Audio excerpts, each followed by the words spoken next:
Unlike na nung ginawa ko yung Miss Universe, wala akong kasama, ako lang. So, although magastos, it was successful. The most successful sa Miss Universe na nangyari.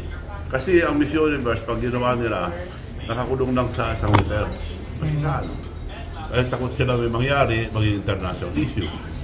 Kaya ang hirap kong ginawa, nung nakuha ko rito, hindi ako bayag, nilabas ko lahat. Pinasyar ko sa lahat. At wala naman nangyaring masama. Kaya mo na po mag-produce ng pageant? Pwede. Pwede, binibigyan naman sa akin. Okay. Anywhere, pwede gawin. Hindi na kagaya noon na diskumpiyado sila.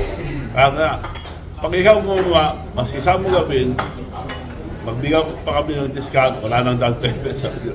Noong kasi may down payment. Nag-video po sino yung bagong Miss Universe?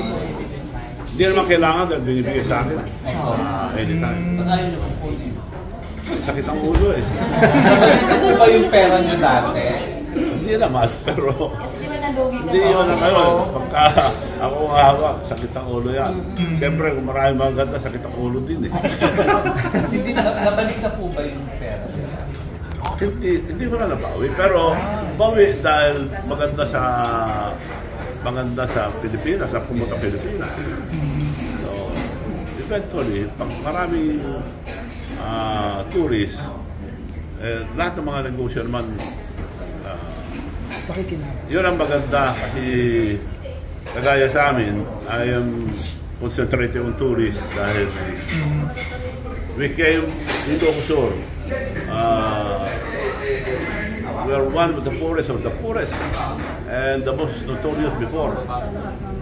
Poorest, sira-sira na ang kali namin. Now, we are declared ng TUWA na we are the 5th richest province in the whole country. And top 10 na pinakamayaman na towns, 6 ang town namin pumasok sa top 10.